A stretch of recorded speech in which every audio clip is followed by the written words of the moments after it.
Today, we're breaking down one side of the trenches, and it could be the Gophers' biggest strength on the season. We're talking about the offensive line today.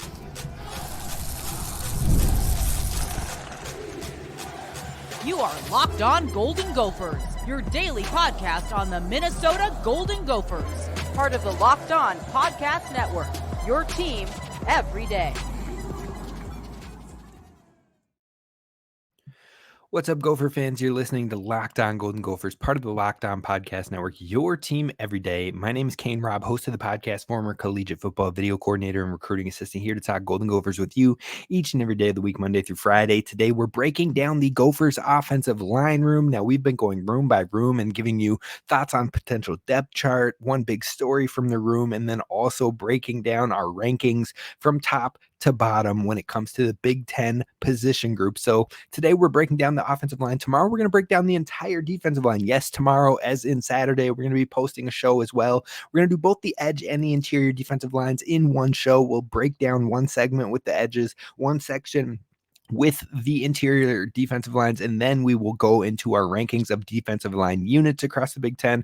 So be sure to hit subscribe so you don't miss that tomorrow. And then we'll head into another show on Sunday. I want to get through all of these position groups before we get to breaking down our North Carolina matchup, which will start officially on Tuesday.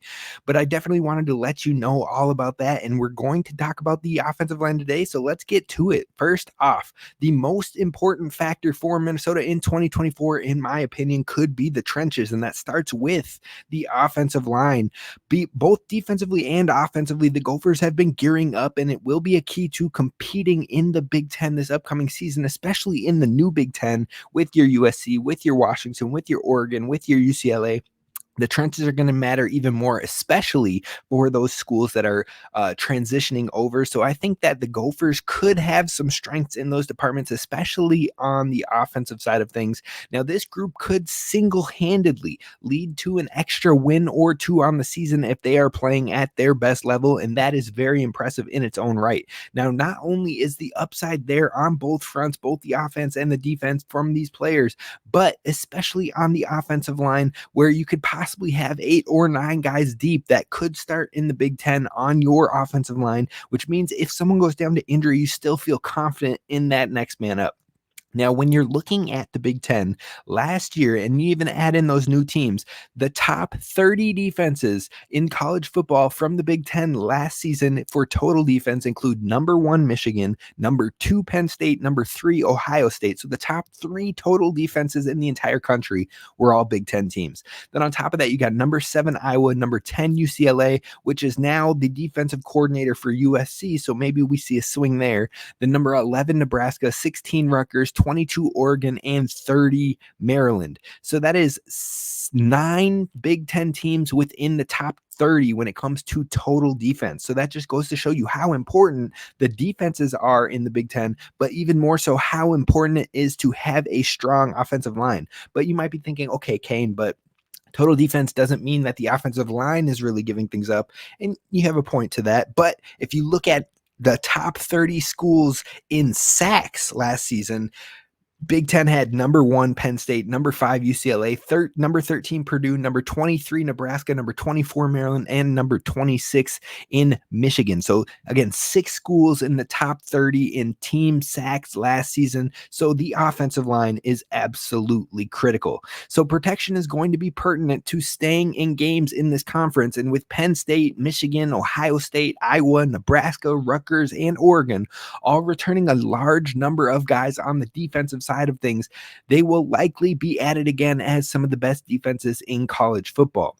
Now, Minnesota did a decent job at preventing sacks last season, finishing 42nd in the country of 134 applicable teams in the FBS. They gave up a total of 21 sacks. That was about 1.6 sacks per game. But I expect those numbers to improve in 2024 in Minnesota for 3 reasons. 1, because they have 3 kind of 4 starters back, depending on if Martez Lewis earns the job this year, back on that offensive line. So that's a ton of returning production for the Minnesota Gophers. And that means a group that was already performing pretty well working together again should improve their numbers next season. Number two, because Quinn Carroll is kicking into the inside where he is much better suited to be at his best and play at a higher ceiling when it comes to being a guard as opposed to a tackle. Now, he wasn't a tackle the year prior, or he wasn't a guard the year prior because Coach Fleck didn't really have the full trust in somebody else being able to run that right tackle position. So Quinn Carroll kicked outside. But this year, we know it is going to happen. If he is not at right guard in those first couple snaps of the North Carolina game, I will be shocked, absolutely dumbfounded. So overall, Quinn Carroll moving on to the inside is definitely going to be a strength for the Gophers, especially in the run game, in my opinion. And then finally, another reason why I think their numbers will improve in 2024 is because Max Brosmer will make the right plays and get rid of the ball if necessary, meaning he's not going to take as many sacks. So I think for those reasons, you're going to see the Gophers improve in that number of sacks given up, be a top 30 team, possibly, probably, in my opinion, when it comes to not giving up sacks. And that means this Gophers offensive line could be one of the best in the conference.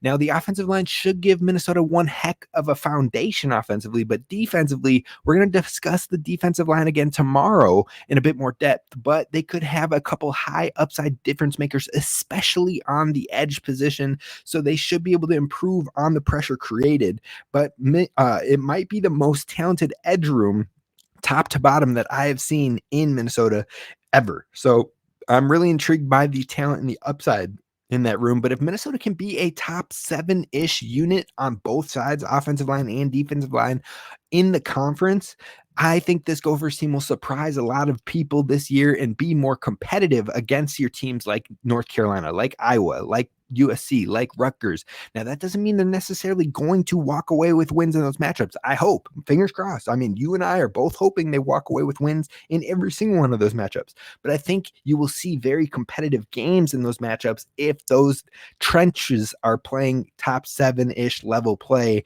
in the conference on both sides of the ball. So it's really pertinent. It's really fun. It's really exciting time to see the Gophers not only building in those areas, but building depth. And you can see Minnesota getting studs, keeping people within state when it comes to recruiting, even for 25 and 26 on the defensive and offensive line. So it's not going to stop anytime soon. And that is what is so encouraging with the trench play and the trench recruitment and what have you with the Minnesota Golden Gophers. Now, we're going to move it over to what could happen this season. We're going to break down the potential depth chart and some guys that could be waiting in the wings for a chance at being the future of this offensive line. We're diving into all of that coming up next.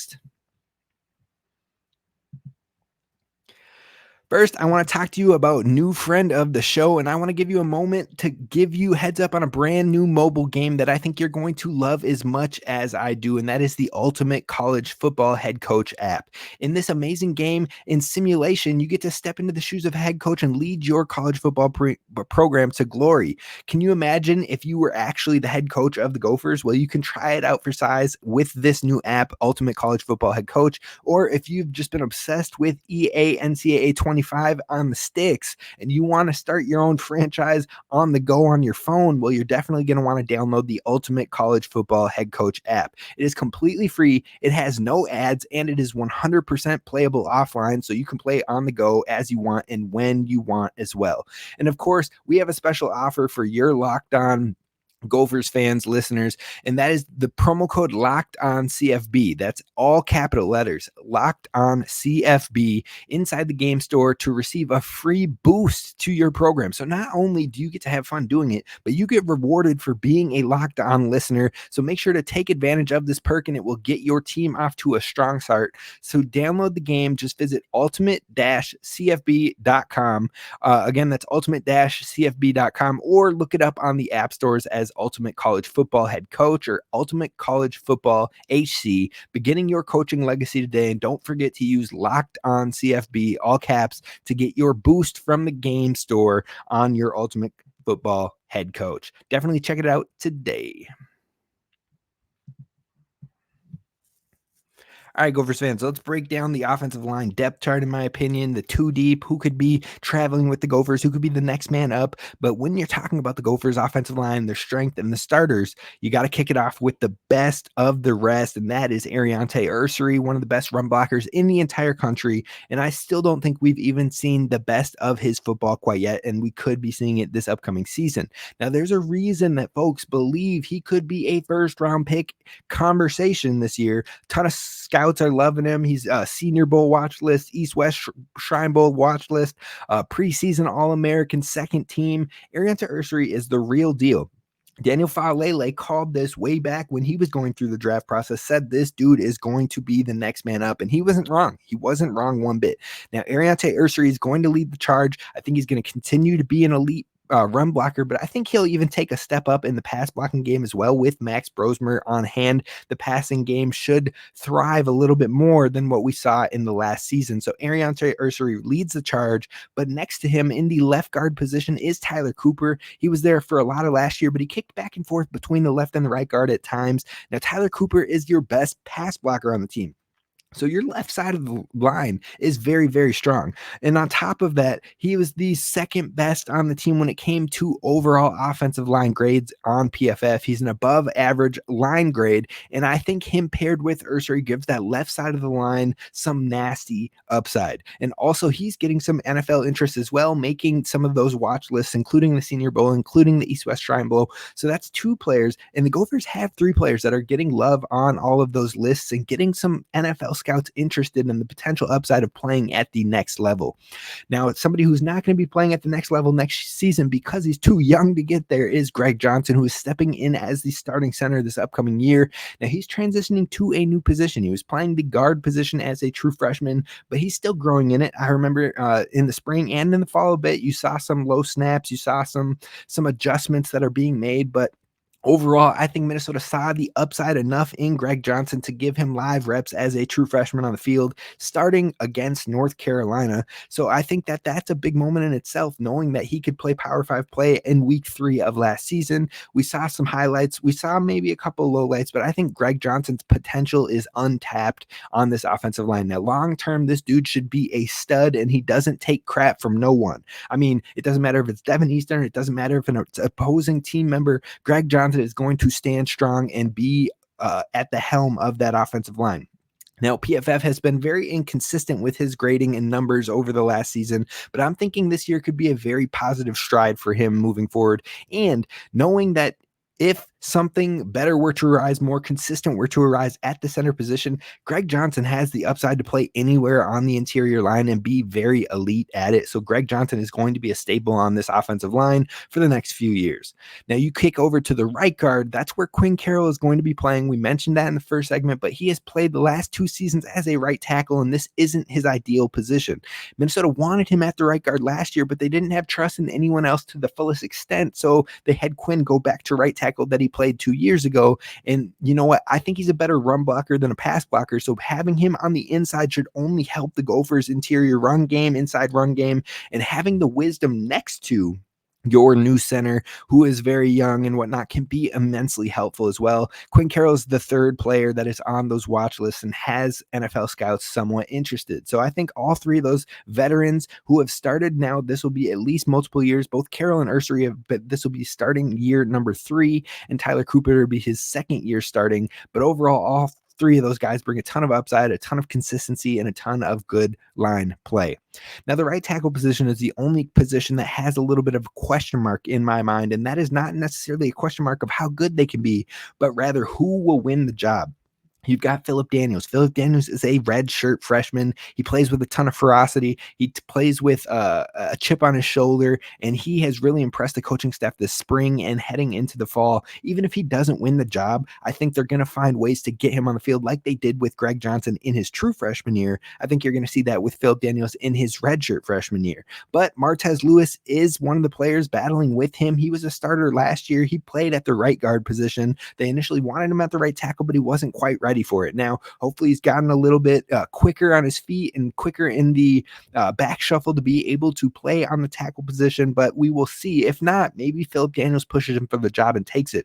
I think in the first couple games, you could see both of these guys getting reps, and that could be beneficial, or it could answer some questions really fast. So I think both of them have the opportunity to be a starter, and whoever isn't the starter is the next man up when it comes to the depth position at the offensive line. But that's what we talked about. We said 8 or 9 guys could play in the Big Ten on this offensive line, and I think this just goes to show you that the top 6 for Minnesota have a lot of upside. So Philip Daniels, Martez Lewis battling for that right tackle position still, maybe even through the North Carolina week.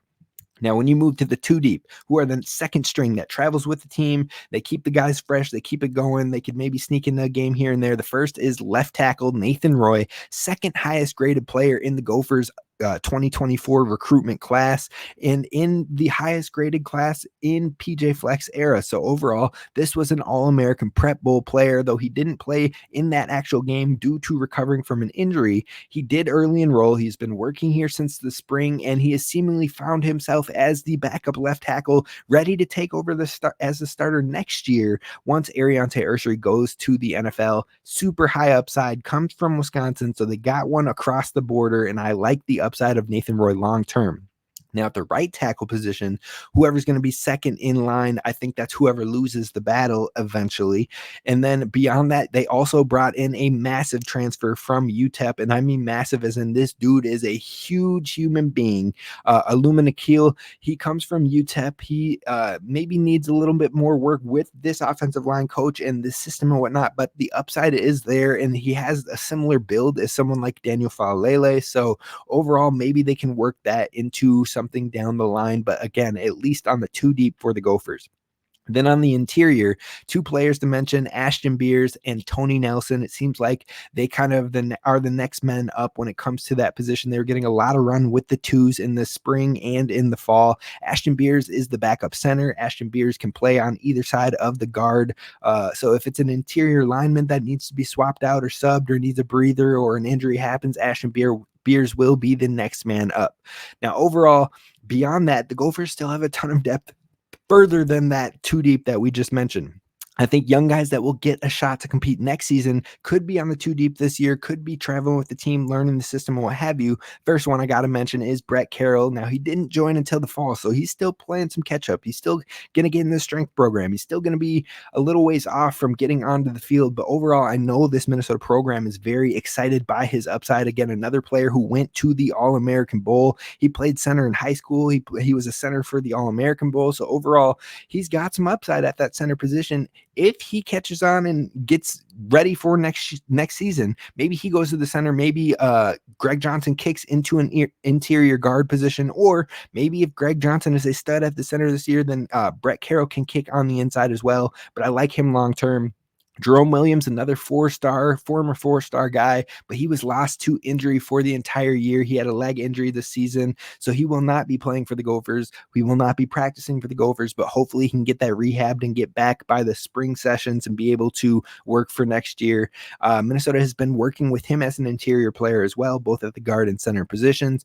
And then you've got Reese Tripp. Now, Reese Tripp is another massive offensive lineman that the Gophers have. He has worked on the interior, I believe, at the right guard a lot, but I believe he's probably a player that could take the longer term outlook, the longer track, aka like Tyler Cooper right now, who has been thriving last year and heading into this season. Now, I don't think he's currently on the 2 deep, but he is a guy who could have some potential upside for the Gophers moving forward. And then the final 2 players I want to bring up that should not be forgotten are Jackson Hunter and Spencer Alvarez. Spencer Alvarez, a former tight end, moving to the tackle position and has been working. I think he might have worked a little bit inside too, but I didn't catch too much of him at fall camp this year. And then Jackson Hunter, who's been with the team, he'll have 2 years of eligibility left this year and the next year. So overall, those are 2 guys that, again, have a lot of depth on this offensive line room. But what we're going to do next is we're going to talk about the Big Ten offensive line rankings from 1 to 18, where the Gophers lie. I said this is the strength of the team, but how strong is it across the Big Ten Conference? That's what we're diving into coming up next. First, we got to talk about that app that I love so much, and I love so much, and that is Gametime. Gametime is the place to be when it comes to purchasing tickets, and now it has a new feature called Gametime Picks that makes getting tickets for your favorite live events even easier. Gametime Picks filters out the fluff, and it shows you only the incredible deals on great seats so you don't have to waste time searching through thousands of ticket offerings. Now, on top of that, you can take advantage of Gametime's different features on their app, including the all-in pricing, which you toggle the feature, and then all of a sudden it shows up the total upfront, no hidden fees, no surprises to catch you off guard. So make sure you're toggling that all-in feature to see what your price is upfront. And on top of that, you can get a view of your panoramic seat, or a panoramic view, of your seat before you purchase your tickets. So there's lots of different features you can use, including the lowest price guarantee, which means if you find tickets that are of the same seats or on a different app or on a different site or what have you, Gametime that are lower than Gametime will credit you 110% of the difference. And on top of that, your purchase is covered with the most flexible customer service policy in the ticketing industry. So what are you waiting for?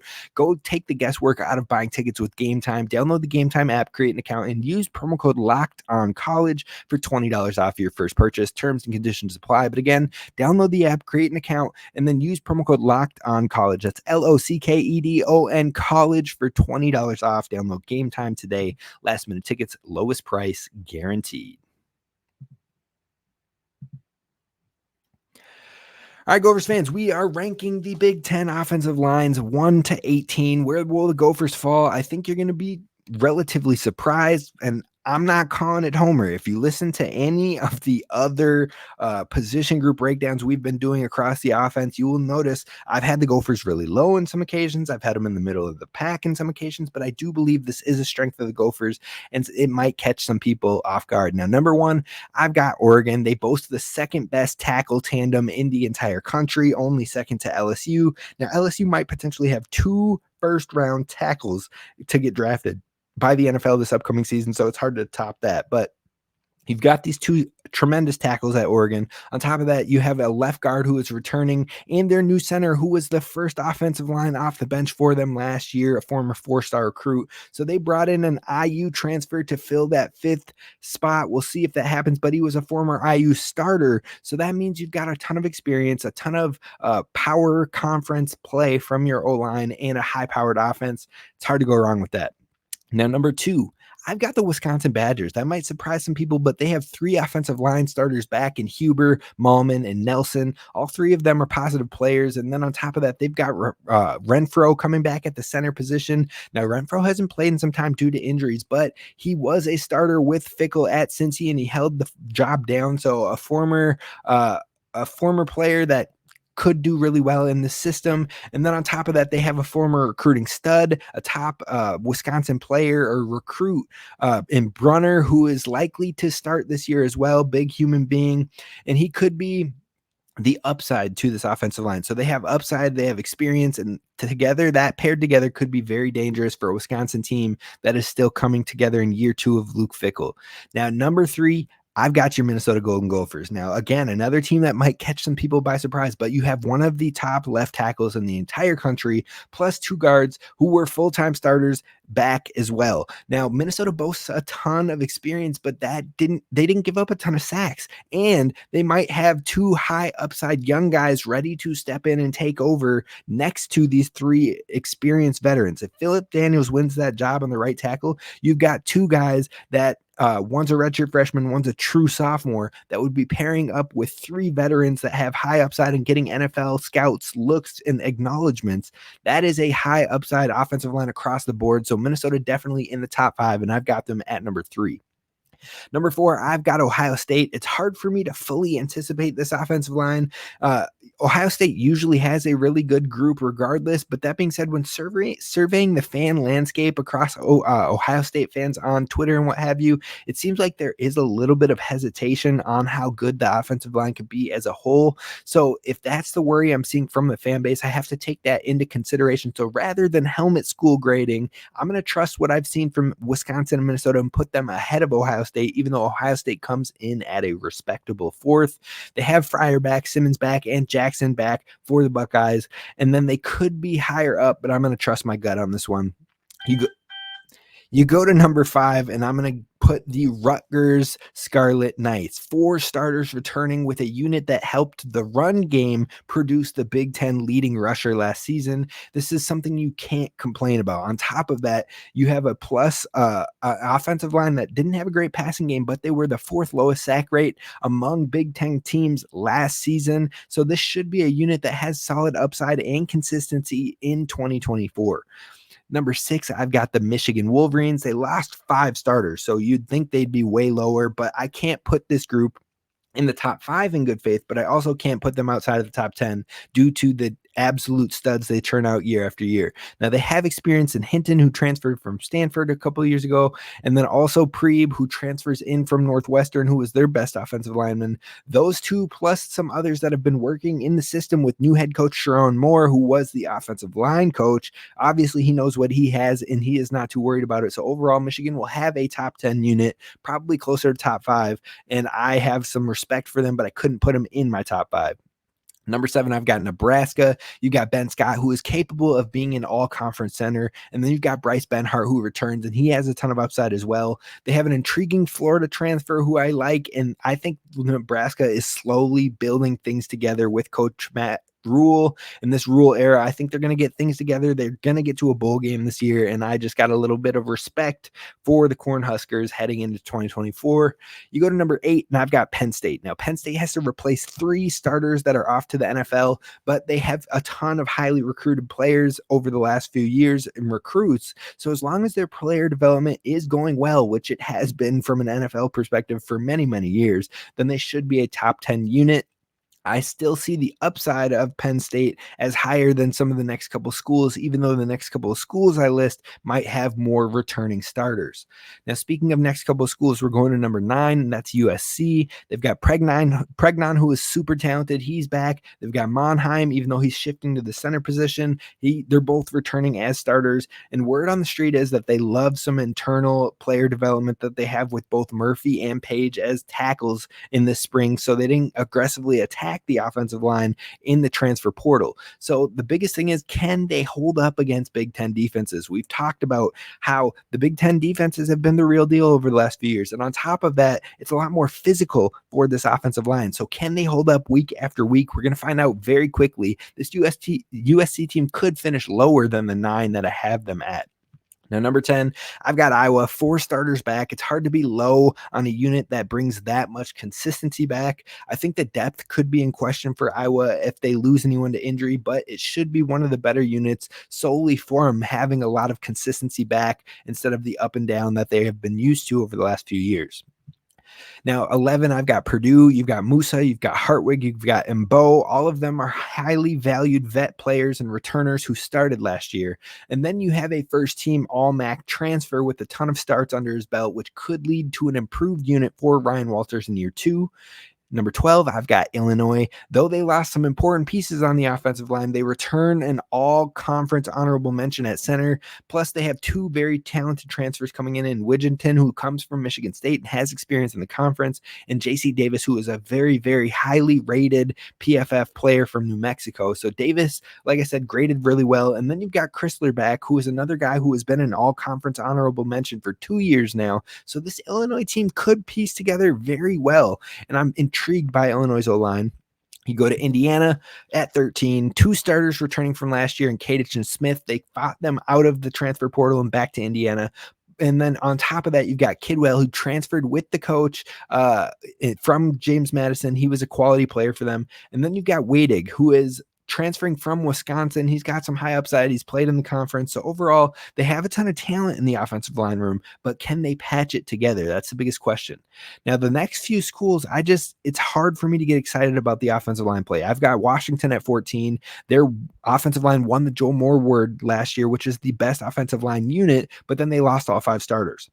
They brought in a transfer standout, but beyond him, I think there's going to be major questions. But the San Diego State kid is a good one, or it might have been San Jose State. But as a party is the transfer they brought in who has some high upside. Michigan State comes in at 15. They have two really big transfers, and Tanner Miller, who is following his coach from Oregon State, and then Luke Newman, who comes from the D2 Holy Cross level, which was a quality D2 team, or not D2, but FCS team.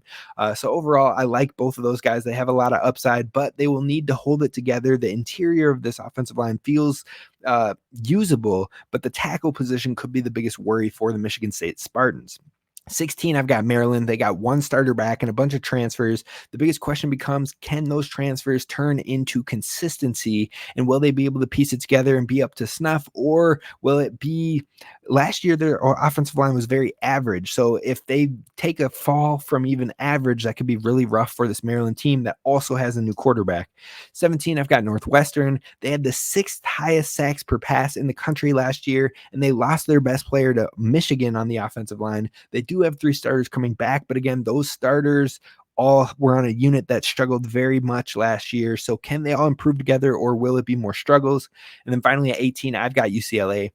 They had their worst offensive line in Chip Kelly's time last year, and they returned 3 of those starters back for this year. You like to have the consistency of starters returning, but if it's a line that struggled in the Pac-12 last year against Pac-12 defenses, and now they have to deal with the tougher, bigger, better Big Ten defenses and more physical play week after week, I don't think that bodes well for that offensive line. So that's my offensive line rankings. Let me know your thoughts down in the comments below. Tomorrow, we're going to the entire defensive line. So I will see you then as we flip our heads and our thoughts to defense. Until then, roll the boat, Sky Michael Gophers, as always, and please don't forget to hit subscribe.